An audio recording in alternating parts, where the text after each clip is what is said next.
Welcome to Well Coached, a podcast about how people, sales, profit, and self can transform your business. I'm your host, Chris Weinberg, and I have helped hundreds of entrepreneurs get into their highest productivity zone and become corporate enough to succeed. Let's get into today's episode. Hey guys, welcome to the Well Coached podcast, where we talk about how to be corporate enough to maintain and grow your business and still love growing your business. We do that in 4 lanes of people, sales, profit, and self. And today we got another special guy. Mr. John Chisum is here. Hey, Chris. Welcome, buddy. Hey, everybody. Good to be here. John's become a good friend of mine. We've been together for a few years now. He has got an amazing background, a deeply influential figure in the Christian music space for well over 40 years now. You've been doing it for a minute. 187 years, actually. You started before you even conceived. And before Dirt. Yeah. I was here. A super impressive background, which we'll get into. Singer, songwriter, publisher. He's worked with the icons, the Bill and Gloria Gaither. He served as VP of Publishing at Star Song Media and Integrity Music, penned over 400 songs on your own. I mean, travels the world as a worship leader. And now, one of the things we talk about here a lot are transferable skill sets. And John, in this seasons of life for the last 10 years, has had a company called Nashville Christian Songwriters, where he is pouring into and equipping and uplifting Christian songwriters. In addition to that, in 2024, has released a song every single month and continuing to do that, still doing your own music and doing music with other folks as well. And it's just a wonderful story. And so John's journey speaks to the power of worship, healing, resilience, and we're going to explore all of that today in the confines of people, sales, profit, and self. So John, welcome. Love it. Thanks, Chris. How was that? That was great. I feel kind of good about myself again. Well, you should feel good about yourself. And John and I met several years ago, and he was rocking and rolling, doing his thing. And he said, yeah, I think sometime I want to look at kind of winding this thing down. And I went, I believed that for about 2 seconds. And since that time, he's continued to build his business. It's bigger than ever and has an amazing story looking at 2025. So all kinds of good stuff in here. Resilience, pivots, transferable skill sets, how to pour into other people, how to give back. So all the good stuff. And a bunch of big fails too. Yeah. Well, listen, that's great. People fail their way up. Yeah. Right. And that takes that. We'll pick on that for a second. Every entrepreneur fails at some point. Right. And people fail as well. And those with a lot of grit and resilience get their butts back up. You get up and you go. And so many folks don't have the ability to do that, right? They'll find themselves in a place of hell and get stuck. And, the Winston Churchill famous quote, you find yourself going through hell, speed up. And you've got enough years on you to have had some ups and downs. I certainly have. And the beauty of what you've done is said, dust it off. Let's go. And I believe in myself, and others now believe in you too. And look what's happened. So, which is also such a great role model for other people, right? So every body's going to get knocked. You're going to get your teeth knocked in at some point in life. The key is to shake it off, understand it's not personal, move on, and you got enough gifts to pick it back up and go. That'll preach, man. Yeah. Well, okay. Well, you set me up for it. Let's dive into the people stuff here. Let's talk about nurturing and inspiring songwriters. At Nashville Christian Songwriters, you are constantly pouring into others. How do you approach nurturing the new talent and helping them discover their own unique voice in worship music? I think the first thing, Chris, is that when I came to town, I came here to take a job that fell through, and we had $40 and no place to live. Wow. And I had had a dream since my conversion to Christ at a young age, at 18. I had this deep passion to write songs. I'd come from a very musical family, and I just longed for people to hear my songs, but I didn't know how that would happen. And when we came here and the job fell through, I just serendipitously met the Gaithers, who are very famous, iconic people. We're all standing on their shoulders in Christian music.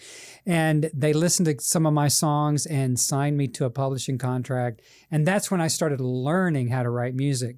And now that's 42 years ago and all the songs. But I remember first how it feels to want this and to want people to hear the passion and the love and the worship and the testimony and the presence of God. And so every artist and writer that I work with, that's where we start. It's like, I felt that, I still feel that, and I want to identify with that and then tease out of that place the exact mission and vision, and everybody's got a different path. Yeah. It's not going to be the same for everybody, but that's where we start. It's like, hey, I get it. That's what I wanted, and I want to help you get that. So we start trying to work with that, find their genre, their style, their best gifts, and build on that. What's one of the most rewarding experiences you've had with an up and coming songwriter that you've had opportunity to work with? Well, with every single one of them, it's that aha moment when they realize that their passion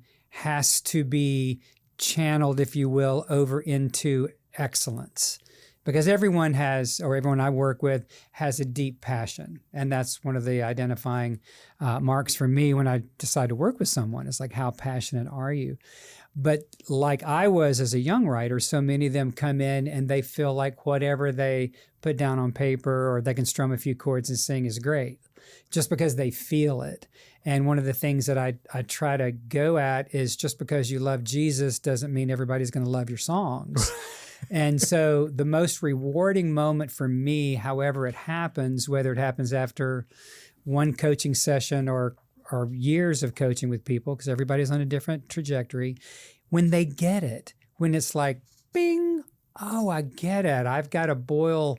I can't just expect people to love everything I do. I've got to put it in the kind of package that they can accept. Like identifying, not using trite phrases for one thing, or finding the kind of creative hook on a song that people will identify with, which there are principles. I don't do formula writing, but there are principles and insights that I work with. And so I preach it, probably like you do as a coach, right? And when they finally start getting it and I see it translating into their work, that's the most satisfying thing for me. And after 10 years, we are in our 10th year at Nashville Christian Songwriters, and a lot of people are getting it. And so I know that the way my methodology is working with them. Yeah. And I have people say, how did you get that out of them? Yeah. Right? Because we work with a lot of just straight up beginning writers, no matter how old or young chronologically. So back to your question, it's when they get it. That's the most satisfying. That's fantastic. How do you guide songwriters that might be dealing with challenges in their own personal faith journey or creative blocks? How do you work with those folks? That's a great question. And I think everyone's dealing with something in their personal life. Right. I've been working for the last really 4 years with an artist, and she came to one of our events. I think it was 5 years ago. She came to an event, and she had never written a song. And she decided that she wanted to start. She had written poetry for a long time, kind of an artistic person. She had actually been an international model for a lot of years, beautiful woman in her late 50s. I think she's 60 now. And she had started writing poetry, but she didn't really know how to translate it into songs. And she went through our event, then did some personal coaching with me. And I, to tell you the truth, I'm a bit of a song coach, a therapist, a life coach, and a counselor. I have to be kind of all of those things. Yeah. And I'll also want to know what your Enneagram number is. And so... Disc profile, John. Disc profile. Enneagram all the way. So anyway, her name is Nikki, and Nikki Lou Savage. And Nikki... It was very difficult for her to catch on to the concepts of what I was saying, because she kind of came at this more as a poet than a songwriter. And I kept hammering on her about certain principles and kind of brevity, and it's not all over the place. You don't put 87 ideas in one song and those kinds of things. And so she coached with me for a couple of years, and then she went off and did some things. But her dad died. She was a caretaker at this time for her parents. Her dad passed, and then 6 weeks later, her mom passed. Oh, my goodness. And her mom was her best friend, and they were just so tight. And she came back to me, and it was almost like she was a completely different person. And I'm kind of answering your question in a roundabout way, because there had been a bit of a block with her. Mm-hmm. And so I just kept pouring in the principles, pouring them in. And it took really a season of deep loss for her that triggered those principles into action. And she came back to me after about 18 months of not really being in a lot of contact. And she was playing these songs for me. And I'm like, okay, who are you and what have you done with Nikki? Because it was like she was channeling these world-class bluegrassy, folky songs. It was like I was sitting on the porch of a woman in the 1930s churning butter and singing these laments about her losing her mom and dad. I mean, right? And so you can't I don't think there's a direct way to break blocks with people. If that kind of trying to get back to your question, someone who's having a problem, I think it's more probably like you do with me. You just keep sewing in the principles that you know work, and they have to kind of wrestle with them in their own way. Yeah. And so what I saw happen with Nikki, putting in a plug for her new album, Million Tears, is that is it out? it is out, Awesome. absolutely. Okay. But the principles that I had faithfully sewn into her came alive when she had the need to cathartically process her grief. And this album is stunning. And we were able to tap into BMI songwriter, Music Row musician of the year many times, Gordon Mote. Wow. And Gordon brought in all these wonderful top shelf bluegrass and country musicians.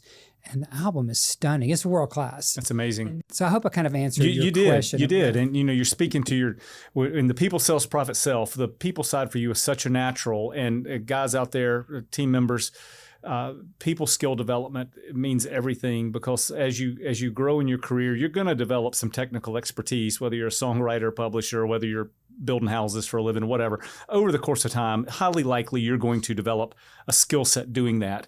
At the end of the day, it's how you treat people and being able to relate to others and draw them into your circle. And you answered the question beautifully about the creative blocks, and you meet people where they are. Right? You meet people where they are. And I love the foundation you said about you stick with the principles. And over the course of time, those folks will come back to it when they're ready. Yeah. Right? And you just coach where it's not a one size fits all kind of thing. It is not. Yeah. Let me add one more thing to that, because, I work with a lot of beginning writers and artists. And so someone asked me just the other day, what do you do when someone brings a stinker of a song? What do you do? How do you coach it, right? And so I do what you just mentioned. I try to find the one thing in the song that I can to complement. And we start there. What's right about this? Is it the title? Is it one phrase? Sometimes there's nothing really good about the song, but then I'll say, I really hear your heart behind this. And what I hear is that you're really trying to express worship to God because God's touched your heart. Yeah. And let's start there. How else could you imagine framing this idea? Right. And so that's how you nurture. That's how you find something to compliment or to at least be positive about. And you're redirecting versus reprimanding. There you go. Yeah. It's via positiva. That's right. There's more than one way to say the same thing. Exactly. Right. That's awesome. Good. Let's talk about the revenue generation at the company, because we all have to have revenue to survive. And one thing that you've done really well is provided different lanes for people to communicate and participate with you. You provide your clients with several service options rather than this one-size-fits-all deal. So I'd like for you to walk us through how people can use and engage at NCS, and then how do you help them select the best solution to meet their needs? Because you've got several ways that people can engage with you. We do. If you think about the music business is really an inverted pyramid. If you think about the audience, the worldwide audience, the masses as the top flat plane of that pyramid, and then you come all the way down through managers and record companies and streaming and all of the different people and services that touch that big audience out there. It still is always resting. The little point of the pyramid is the song. Right. Everything, right? If you don't have the song, you really don't have much.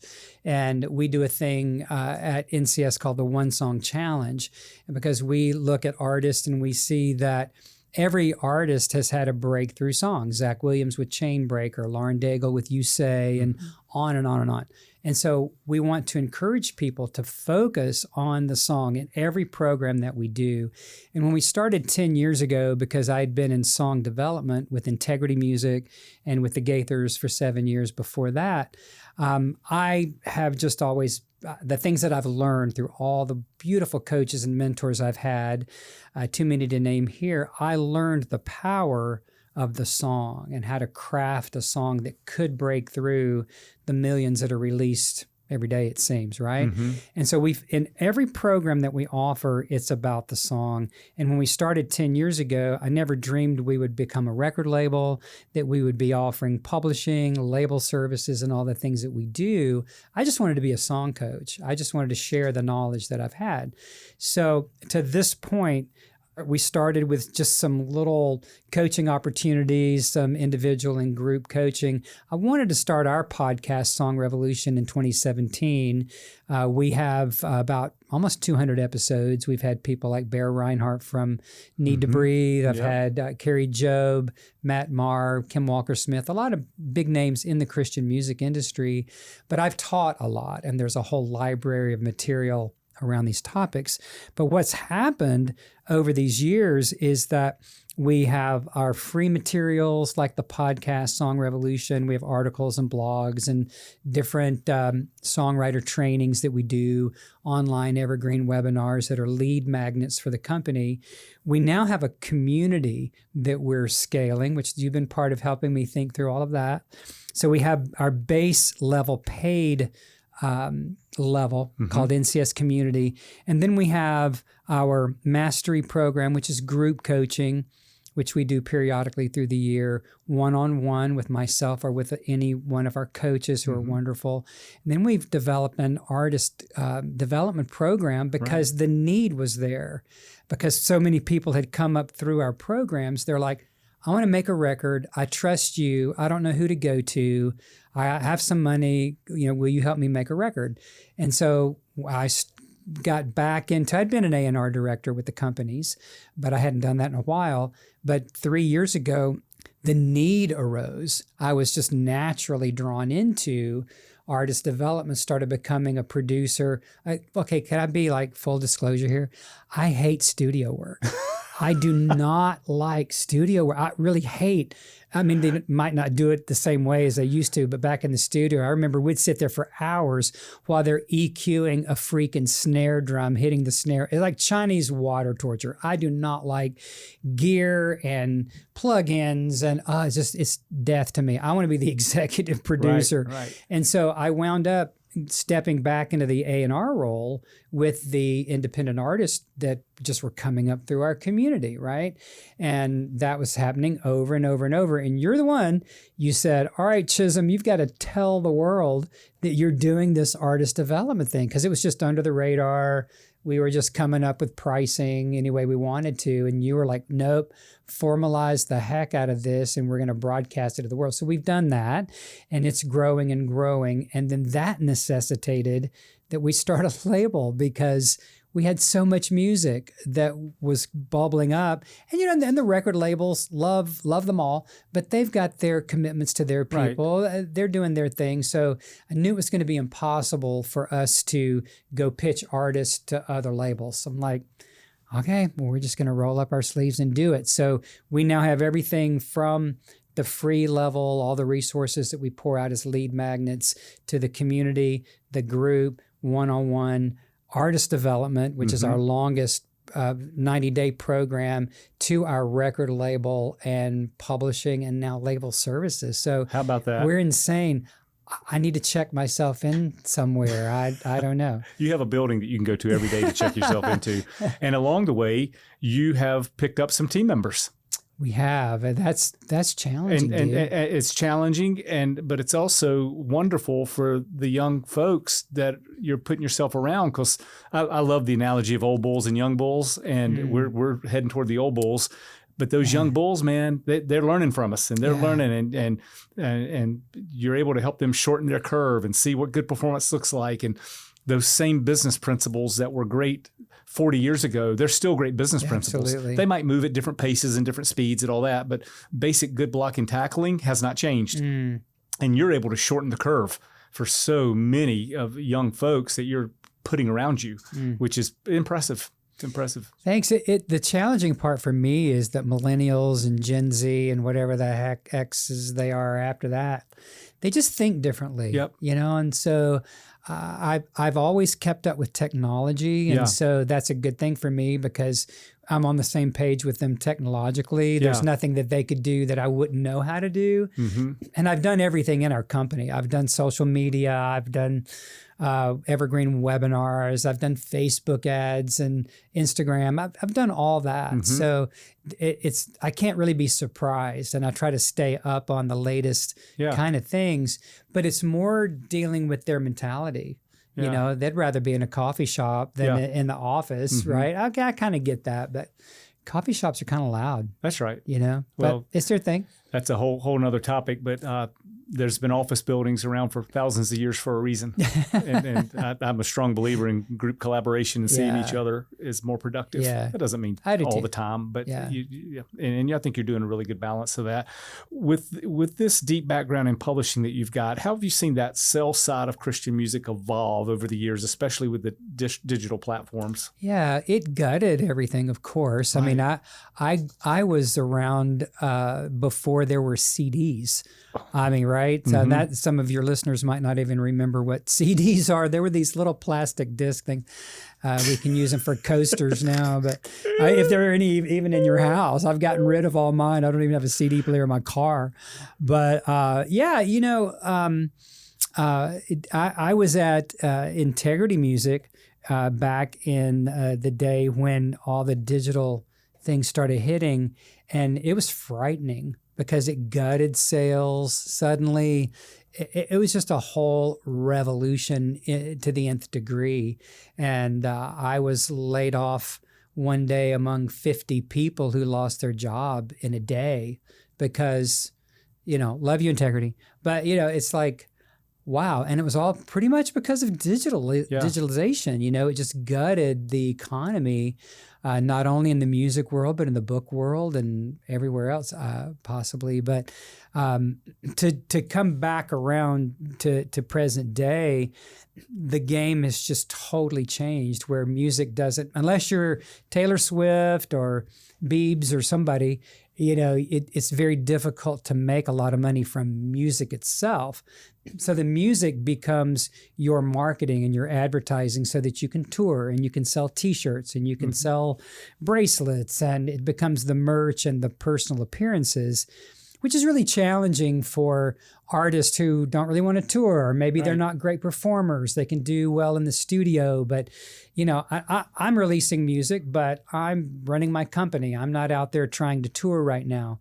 I mean, it'd be fun to go do a few things here or there, but I'm not going to be on the road 150 dates at this point. And the established people, they can still do well, just with streaming, but it's, and I'm kind of being a little broad here with the answer, but it is crazy. It's crazy because when we're having this discussion around the office right now with our artists, to be an artist now, this is a very specific answer.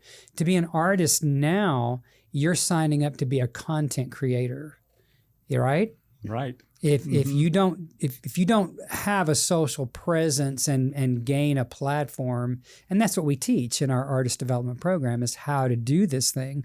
But if you're not active and if you don't do social media or you don't get it done and get it done well in a way that presents you in a very engaging way, compelling way, you're going to struggle even if you have great music unless you get a song in a big movie or you wind up connecting somehow with a platform that exists. It's all about platform building.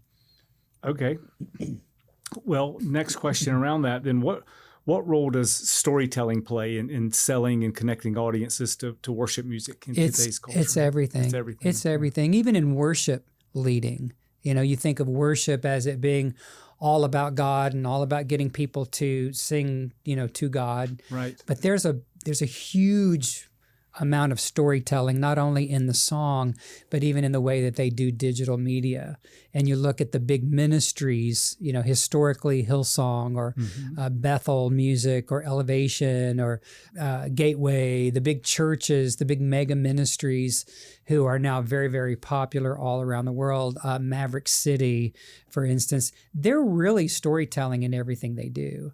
And the way they present the social media, the gatherings of these very passionate worshipers, and you think they're so passionate about this. And I remember times in my life where I, was maybe in that space, but to the casual onlooker, you're like, wow, what is that about? But they're demonstrating through their socials that you too can be a passionate worshiper of God. That's the story, right? Right. If you consume our music, it's not really that different in my mind than, say, a Chanel No. 5 commercial on TV where the sexy girl or the woman with the diamonds on or the shirtless guy, whatever the commercials are, it's like, okay, you can be like this if you use our product. Right. And I'm not saying it's wrong or it's bad, but when you think about storytelling, we're all storytelling every minute. You're storytelling with the podcast. You're storytelling, with the people, the sales, and all the things that you're doing. This is your story. This is how you present it because you've got something that can help people.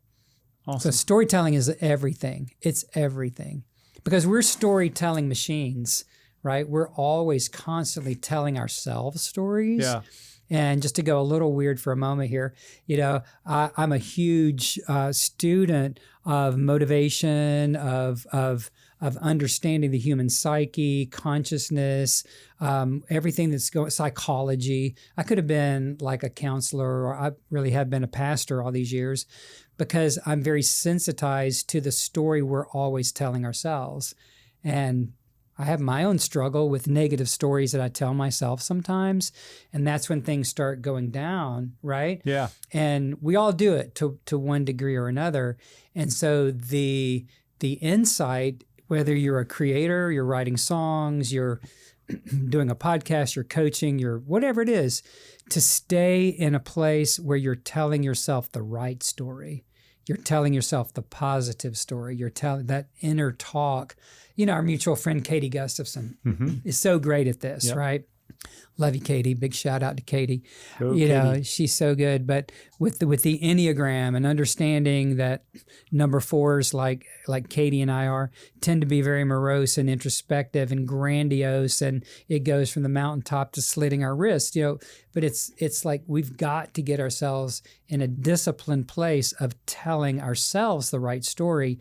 And I believe that if we can do that consistently, then we're going to be telling other people the right story and leading them through our music, through the creativity. Songwriting is storytelling. Being an artist is storytelling. It's all storytelling. I think that's a unique gift that you have naturally, and being able to help people get their story out that's your sweet spot. Right, and taking that song and finding the one good phrase in it and then helping them tell it in a way that is more palatable to listen to. That's exactly right. Yeah, that's awesome. Let's talk about the profit side of the business. No creatives ever like to talk about that whatsoever, but we're gonna. So I want to talk about balancing ministry with profitability. Now, I know that there's a delicate balance between the two, ministry and business. How do you navigate profit goals while staying true to the ministry focus on the Nashville Christian Songwriters side? Well, I'm sure that everyone is very different. And as a straight up creative who loves just making music and singing and coaching artists and all of the lovey-dovey, high touch side, it's been very difficult for me personally to say the S word, spreadsheets. And so, and I've been part of several major companies, so I've been around the business side. Yeah. But I never had to do it. Yeah. I didn't really have to be responsible for the bottom line, for monthly P&Ls, for bookkeeping, for high-end accounting, for You are now. for dealing with equity partners and really trying to show a profit, right? And so as this thing started taking off a couple of years ago, I've been in the trenches, it feels like, for 8 solid years, even into the 9th year. And now here in our 10th year, it feels like things are really breaking out. But you've been working with me now for over 2 years. Yeah. And I knew that I needed help shoring up the weak side of my life. And I have learned a lot, over the last couple of years. It wasn't that I wasn't familiar, but I've had to go deeper in my understanding and the ability to at least understand a little bit about a P&L. And I'm going to understand the principles of it, but how to read one and how to make projections and to manage what we've been talking about lately, since we really do have our 25 through 27 goals, 17-page pro forma. Thank you very much, Chris. For that, we know what we're managing to now. Yeah. And so what you're currently coaching myself and my staff through is really breaking it down to annual, quarterly, monthly, weekly, even daily goals. Yeah. But you teed me up perfectly out there, team members in podcast land. If you can't measure it, you can't manage it. And that's the whole thing, right? Yeah. And that whole people, self, profit, self, everybody's good at one of them, at least. Sometimes people are good at two of them, but to be naturally good at all four, you're just not. So it's skill set development or being able to put people around you to shore up the weakness, both of which you're doing. Mm-hmm. And as that business, I think you would do this as a hobby. I think you would do this for free.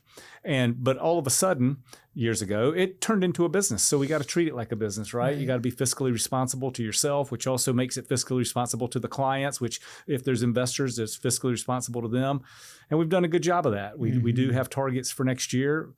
Guys, I'm a big proponent of outsourced accounting, especially if you're in a creative world or a small entrepreneur. I want somebody who's in that lane all day, every day, so you don't have to become an expert. Right. I want you to be able to understand it, but I don't need you to generate it because I want you in your highest productivity zone of loving on people and helping them tell their story. And that's where we're getting. Yeah. Right. And I'm the master of momentum. We changed my title recently. This is true, guys. We working on 2025 and we're coming up with the right kind of titles, and it just felt right to have John be called the master of momentum. What does that mean? What's behind that title? Well, I think I can explain it more in retrospect. It's what I naturally am as an encourager, as someone who just loves people naturally and wants to bring the best gifts out of them.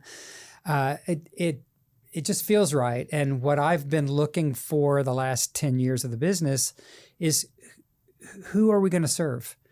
Where's that field I'm supposed to be tilling and working in? And I found it, by God's grace, I found it. And it was something that I already had deep experience in and success in. And so it made sense. But when I look back at the last 10 years, every time it felt like our company was going to tank, I somehow figured out how to go to the next level with it. Right. And so the momentum, even though it's felt like it's been a jagged line, it's not been high and to the right, but I've just stuck with it. You have an amazing, John has, some people are terrified by money. John is not. And he's been able to manifest it at the right times every single time. Now that the world, and you have a bigger audience to serve, like you said, I'm always trying to see who I'm going to go serve next. So being fiscally disciplined, you kind of owe that to them because without it, you can't go serve them. Right. And so as your passion has grown into a business, that creates more complexities for sure. But we're addressing it correctly. But one thing I love about John is he never worries about money. It shows up at the right time all the time. And now we're being really good fiscal stewards with it as well. That's a beautiful thing, by the way. So many people wake up, the people sells profit self. So many people wake up every day and just think about profit. It's lovely. You got to have profits to maintain business, but oh God, that's no fun. If that's all you're thinking about all the time. You start with the people side of the business, which is far more rewarding. I think you've got to win the business that way. You've got to, instead of just doing the business and looking at it from the P&L, straight up P&L side, which is important, but if it's not about serving, I think about McDonald's over, 18 billion served Yeah. or whatever. You know, I like the way they frame that. And if I'm not serving someone, first of all, it's going to drive me crazy because that's just how God wired me as a pastor, teacher kind of guy. That's what I want to do. I want to breadcrumb. I want to nurture and love you and encourage you and coach you. And the greatest compliment that anybody can ever pay me is when they say, and this is kind of a hallmark of my life and ministry, is you helped me see I could do something I didn't think I could, or you pushed me out of my comfort zone, or I never thought I could do that, and you believed in me. That to me is the greatest testimony I could have. And if I'm not serving the real heart and the ministry and the passion that my clients or potential clients have, then what am I doing it for, you know? Yeah. Yeah. What advice would you give to someone who's starting a faith-based business who may be struggling with the balance between it's okay to make money and their purpose? Well, you know, I think in faith-based businesses, I'm not a nonprofit, but if it's a music ministry, go nonprofit and raise donors. Mm-hmm. If it's a faith-based business, you've just got to identify your constituents. You've just got to identify your target. I know who you're going to serve, right? So I always kind of cringe when I see, you know, an ichthus on a plumber's, you know, truck or something, because sometimes the Christian business people have not been the best to work with, right? You know, I mean, if I can be so bold. Yeah. And so if you're going to put your faith out there on your truck when you're driving around Nashville or wherever you are, you just better freaking be the best plumber and the fairest, you know, in the land. You've got to love and serve people as a plumber or dietitian or a hairstyler, whatever you're going to be if you're faith-based, right? Mm-hmm. Because Christians get a bad rap for the people that rip other people off and have the little fish symbol on their. Just don't do that, please. So, but I think with any business, I think the principle is the same, Chris. It's like you've just got to identify your avatar, your perfect client, and go after them, you know. So the faith thing can be a little misleading and a little slippery sometimes, I think. I mean, we're straight up Nashville Christian Songwriters. Right there in the name. Right there in the name. And quick story about how that happened. We'd come back to Nashville after having served in a church in a different state, and I didn't know what I was going to do. A little bit later in my life, music business had changed. It had gone digital. I hadn't really been totally involved with it, even though I'd made a lot of music. And I was meeting with a business coach, and he kept kicking me in the butt about sharing my music business experience. And I didn't think I had anything to share. And one day I went home. Every Tuesday we'd meet and would come up with some idea for me to do. And by the time I got home, I didn't want to do it because I knew what it was going to take. And one day he had reamed me out about being so selfish for not wanting to share what I knew, you know, and being a bit of a expert, if you will, in my field, having decades of experience in it. And he just literally reamed me out. And I got home and I thought, wow, well, what am I going to do if I did a little seminar? What would I call it? I was putting in different URLs in GoDaddy.com, and I was putting different combinations, and I put Nashville Christian Songwriters. And I thought, no way will that .com be available. And it was. Wow. And I bought it for $13.99. And now 10 years later, I'm sitting here on your show. So it was just serendipitous and just a God thing. But it totally identifies my audience. Mm-hmm. We've expanded to artist, but that's kind of in there. But it really identified, it became, a symbol, an icon, a mission. It really became a mission for me, just even in that moment I was so confused, didn't know what I was going to do, and was just kind of in between, definitely in between jobs, but didn't know what I was going to do, going broke and getting fat. And here we are, you know. Here we are, skinny with a couple bucks. Skinny and we're blowing up. So, so it's amazing, but how God can use something, even just a name, to blow up a vision, in your life. So when you talk about a faith-based business and you might be discouraged, here's another thing that I think is really key, along with looking for who you're going to serve, know your mission.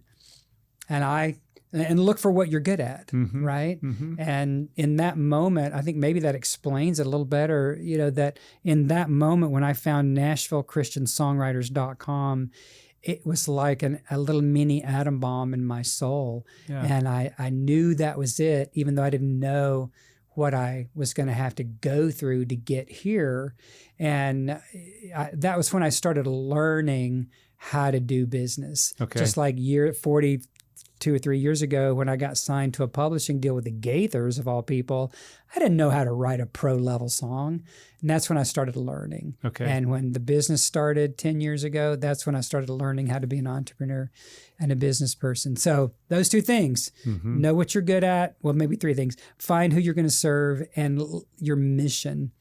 I think that's a great answer. Thank you. I think another thing that you said is the name. You're telling people what you are, and this is good advice for everybody out there. Call your business what it is. Yeah. Don't make people guess what you're doing. Exactly. Right. And so mine, well coached, right? You're Nashville Christian Songwriters. Like people can identify. They're not having to guess, what does he do at that company? You're telling them. Mm-hmm. So that helps create your magnet for the folks you're looking for too.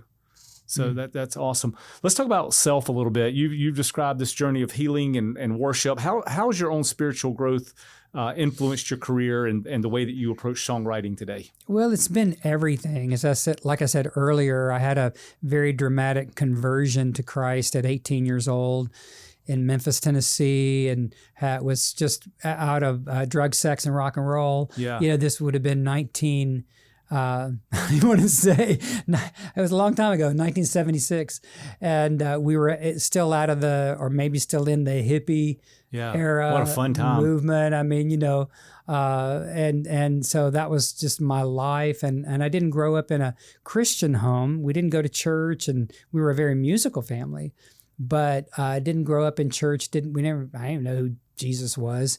And through a friend that I used to get high with, he was just a backslidden Baptist boy. Yeah. He got me going to church, got the youth group praying for his lost friend, John Chisum. And I attended a youth rally or something and got radically saved and became this spirit-filled, King James toting, tongue-talking, Bible-quoting son of a preacher man, I guess, but it was dramatic. It was one of those gutter to glory kind of things, and obnoxiously so. Yeah. I was probably really gross back then. You went all in. But man, and I knew immediately I was called to music ministry and I was going to do something. Okay. And I had just started university. I was an opera voice major. Okay. I did not know that. Yeah, I was a high tenor. Okay. And took a lot of voice lessons even in high school. So I made about a 4 or 5 semesters at the university there in Memphis before I just was bottoming out. It just wasn't the thing for me. So I had the opportunity to go to Bible school in the Holy Land. Wow. Yeah, in Tulsa, Oklahoma. Oh, that Holy Land. Okay. There's another one. Yeah. And so when you ask about, how that's informed my songwriting, it's been everything. And, I've already described how we got here to Nashville, but just on fire for Jesus, and just really, really preached. And once the worship thing started hitting, which was very different, I'd been in the music business a long time by the time worship, started happening. And God touched my life in a very special way. And I wound up working with Integrity Music, which was the hub of all things worship.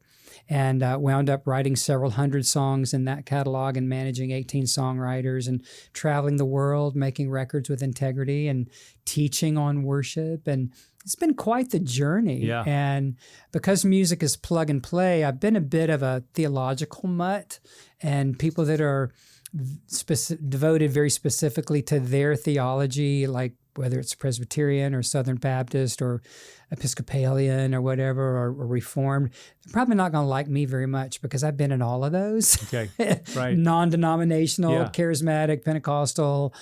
I've done it all, and because music is plug and play. I've led worship in all those places. I've been in Africa many times, and all over every kind of church you can imagine. And the central thing that I've found in all of them is a love for Jesus. a love for the cross, a love for what Jesus did for us. And that to me is the scarlet thread that sews it all together. Yeah, you've got a home base always. Yeah, right? yeah. So theologies rather, I mean, we all have our preferred brand, but it's all about the love of God, and it's all about just loving people with the love of God. I don't know if I answered your question, but it's good that enough. informs my songwriting. Right. Was that the question? That's how it it. informs songwriting?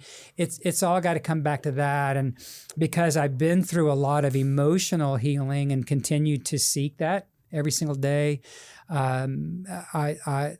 that's a big part of every song that I write, because I want, and I don't put the word healing or anything like that in every song, but that's the heart behind it. I want you and everyone who hears the show, watches the show, to know that they're loved by God, and whatever place they find themselves emotionally or psychologically or whatever, even physically, that there is healing in God, however you define and worship God or not. However you define God, I believe in a benevolent universe and a benevolent God, and that he, it, whatever, it's been Jesus for me and still is, but I'm trying to be inclusive here, that it is a benevolent creator, however, right? Yeah. And so there is healing. That's always a message for me, and that there is love in God and healing in God.